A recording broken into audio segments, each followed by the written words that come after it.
Selamat pagi Bapak Ibu sekalian.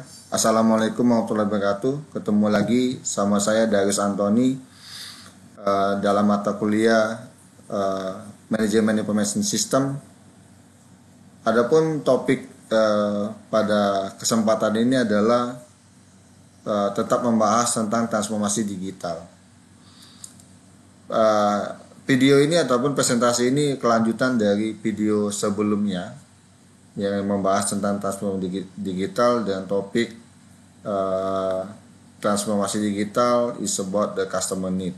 Nah, tapi di sini transformasi digital kita melihat dari sudut pandang bahwa untuk melakukan transformasi digital itu tidak memerlukan perombakan besar-besaran atau overhauling legacy system yang sudah ada, Bapak Ibu.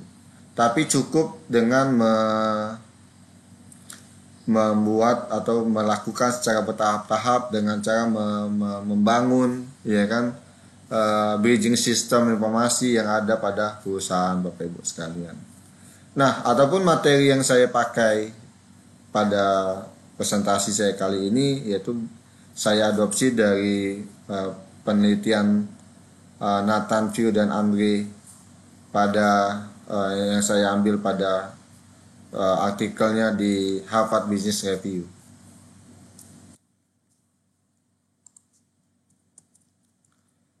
Di sini kita memulai pada introduction. Kenapa alasan mungkin suatu perusahaan tadi ingin melakukan transformasi digital atau kenapa sih kebanyakan perusahaan tadi ingin melakukan overholding atau perombakan besar-besaran pada sistem informasi yang mereka gunakan saat ini. Ya, karena memang ada beberapa banyak faktor, Bapak Ibu sekalian, teman-teman sekalian, seperti misalnya kemajuan teknologi, terus ada juga misalnya polusi kebijakan, atau juga keinginan dari konsumen atau keinginan dari stakeholder pada perusahaan tersebut yang mengharuskan perusahaan tadi melakukan perombakan besar-besaran pada sistemnya.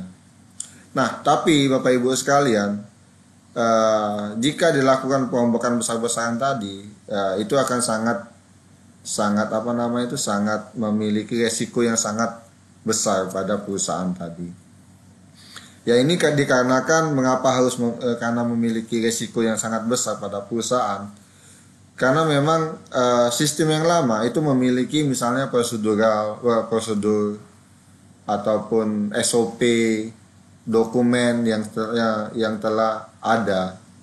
Nah, selanjutnya dan juga kesiapan dari SDM atau sumber daya manusia dalam penggunaan sistem tadi, Bapak Ibu sekalian. Nah, untuk menjembatani tadi itu dibutuhkan sebaiknya dilakukan secara perlahan-lahan atau bertahap, step by step, dengan cara membangun suatu bridging system antara sistem yang lama dengan sistem yang baru tadi, Bapak Ibu sekalian.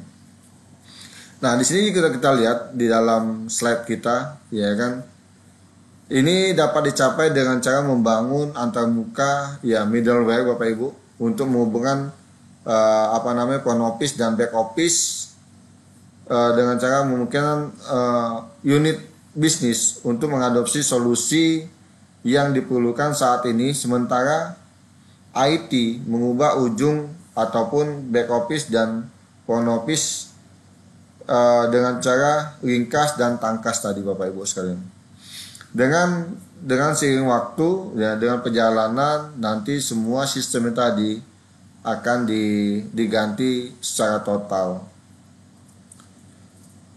Nah, baiklah, kita akan bahas tentang contoh-contoh studi kasus. Seperti biasa, Bapak Ibu sekalian, saya selalu mengambil berdasarkan studi kasus sehingga insya Allah mudah dipahami oleh rekan-rekan mahasiswa sekalian. Nah, di sini ada contoh perusahaan TUI, Bapak Ibu, yang beroperasi di UK, ya kan. Pada saat itu perusahaan TUI telah memiliki suatu sistem yang berumur 35 tahunan. dan sangat sulit bagi TUI untuk merombak sistem yang sudah ada, karena memang uh, operasional bisnisnya ya kan itu terpisah secara geografis dan operasional, dan sistem observasinya tadi back end di Inggris itu sudah berumur 35 tahun, dan juga teknologi ini sangat penting bagi perusahaan saat itu tadi. Nah, ada juga ancaman ataupun bukan ancaman ataupun driver yang menggoda si perusahaan tadi, yaitu munculnya Expedia dan OTA ya kan, yang mengganggu bisnis biro perjalanan mereka tadi. Dalam konteks ini perjalanan digitalnya dengan perombakan IT yang secara seluruh, tapi pengalaman menunjukkan bahwa upaya untuk menggantikan berbagai sistem yang rumit, yang kritis sekaligus hampir berakhir dengan kegagalan Bapak Ibu, ataupun berakhir dengan bencana. Nah, makanya si perusahaan itu selalu teringat dengan kata-kata bijak mungkin oleh si Jackie, yaitu yang mengatakan bahwa kuncinya adalah membayangkan perjalanan pelanggan yang ideal. Maksudnya perjalanan pelanggan yang ideal ini adalah proses bisnis yang dilalui, yang diinginkan oleh konsumen tadi dalam di perusahaan TUI tadi. Dan kemudian ya kan baru kita membayangkan ataupun bagaimana melihat proses bisnis tadi secara digital. Nah, inilah yang dilakukan oleh perusahaan perjalanan TUI di UK tadi. Nah, otomatis untuk melakukan perombakan Bapak Ibu, untuk melakukan pengembangan suatu sistem yang lama dengan sistem yang baru, otomatis TUI memiliki strategi dan rencana selama 3 tahun ke depan.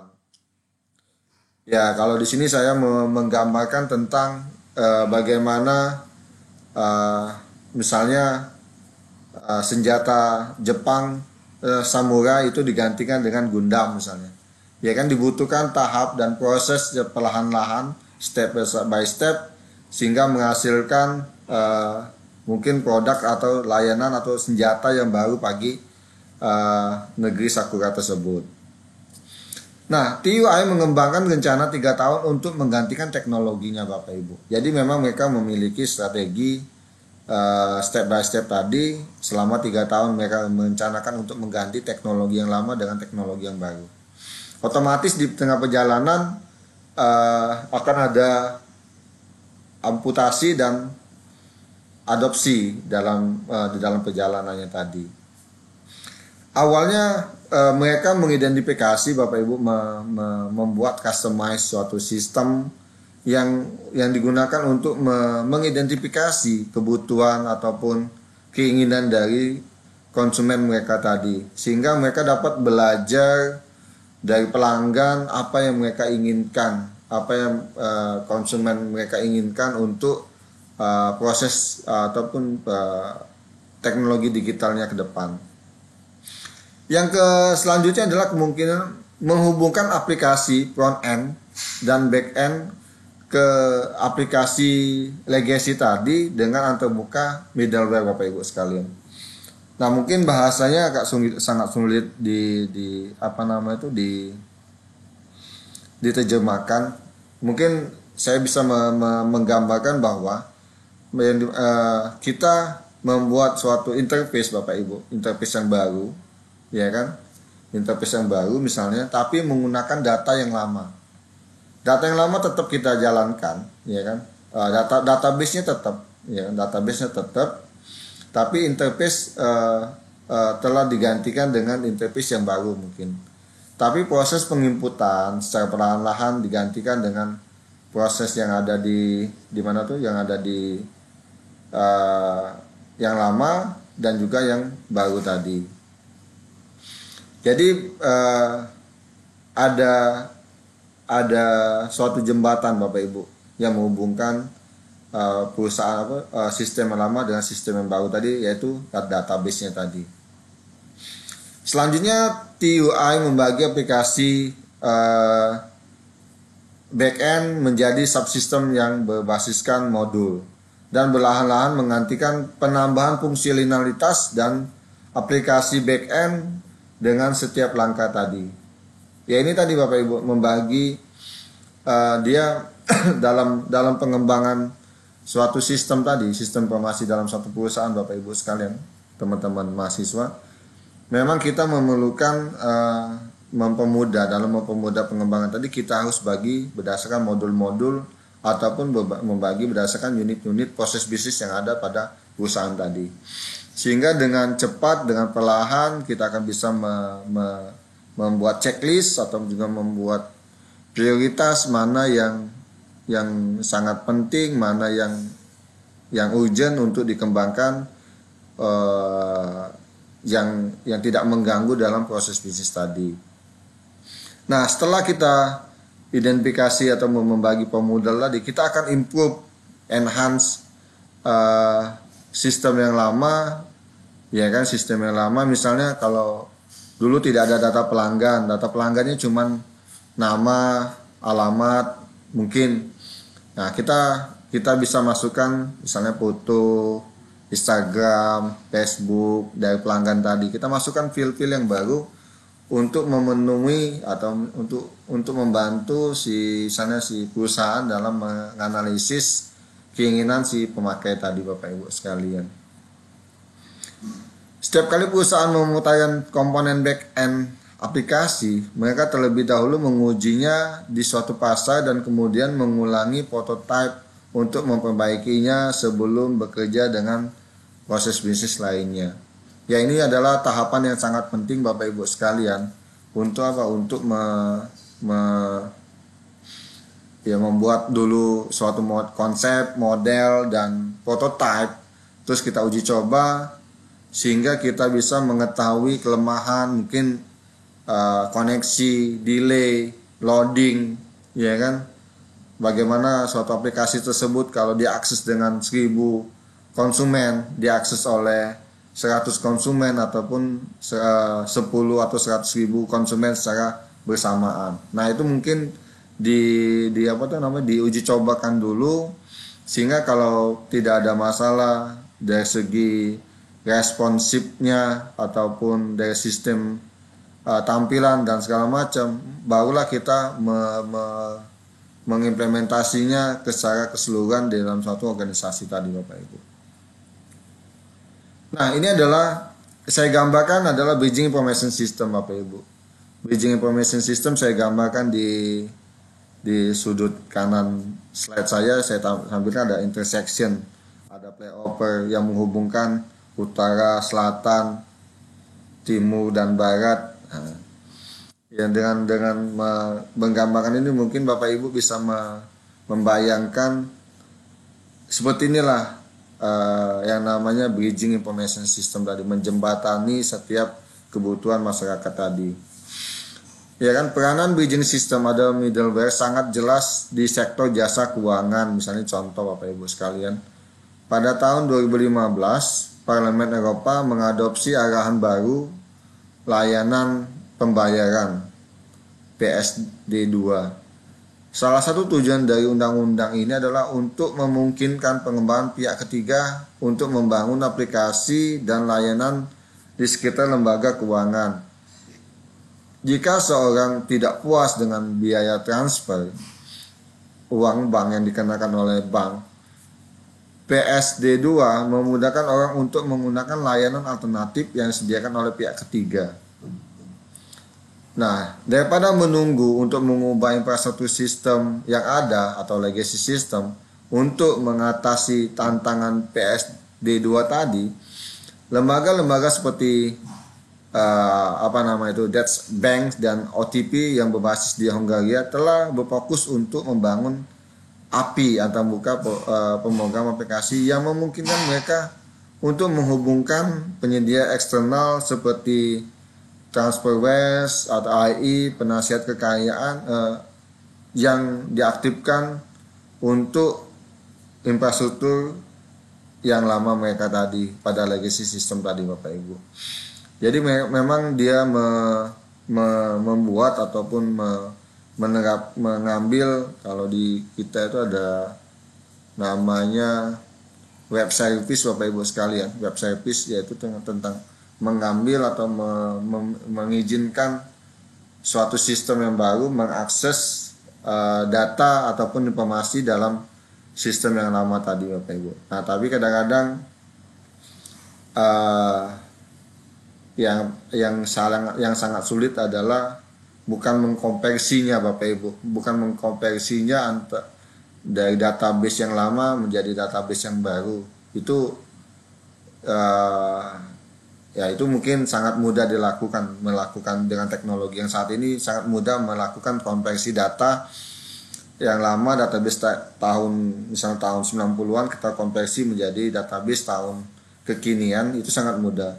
Tetapi yang sangat berat itu adalah bagaimana menghasilkan data. Misalkan data yang diinginkan ataupun informasi yang diinginkan saat ini tidak tersedia pada legacy system yang lama. Otomatis Bapak Ibu sekalian, otomatis kita akan mengembangkan atau menambahkan file ataupun data-data dalam database kita tadi, sehingga ya tapi memang Bapak Ibu sangat membutuhkan waktu dalam penginputan data dan sehingga menghasilkan informasi tadi. Nah, disinilah yang dimaksud dengan middleware ataupun API yang digunakan untuk sebagai bridging system tadi Bapak Ibu sekalian. Saya punya pengalaman yang cukup pengalaman di dalam membangun aplikasi bridging system di kabupaten di Sumatera Selatan, yaitu aplikasi dengan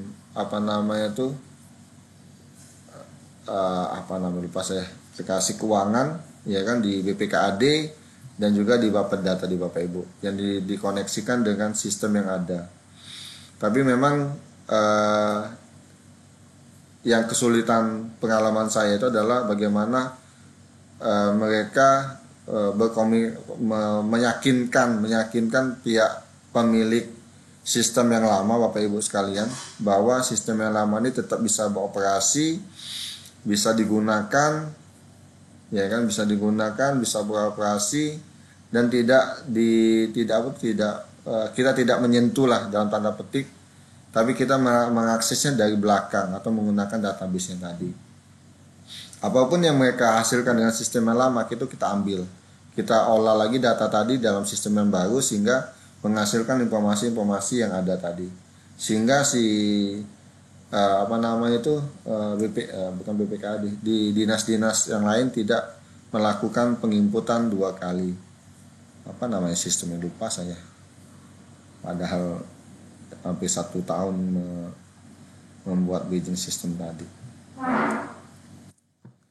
Nah, jadi kesimpulannya Bapak Ibu sekalian, ya kan, we are not suggesting that the large company can ignore the need to update legacy system forever. However, kita bisa melakukan penundaan transformasi digital sampai perusahaan bisa mengupdate atau melakukan pengembangan secara perlahan, secara bertahap, dan pada waktunya akan kita update secara keseluruhan tadi Bapak Ibu, ya kan. Jadi di sini you can maintain operational stability for the core of the organization selama untuk meningkatkan kepuasan pelanggan tadi Bapak Ibu sekalian. Oke, terima kasih. Cukup itu saja dulu materi saya untuk kali ini. Mungkin kalau ada pertanyaan ataupun kurang jelas, silakan tanya ataupun komen di bawah tentang bagaimana melakukan digital transformasi digital pada suatu perusahaan. Jadi kita telah mencatat Bapak Ibu sekalian. Yang pertama itu digital transformasi dilakukan disesuaikan dengan keinginan konsumen, bukan berdasarkan tentang teknologi secara keseluruhan. Yang kedua adalah transformasi digital itu dilakukan dengan melakukan secara perlahan-lahan bertahap, tidak melakukan secara pengembangan besar-besaran yang mengakibatkan bencana bagi perusahaan tersebut. Oke, terima kasih Bapak Ibu sekalian. Cukup sekian. Selamat pagi. Wassalamualaikum warahmatullahi wabarakatuh.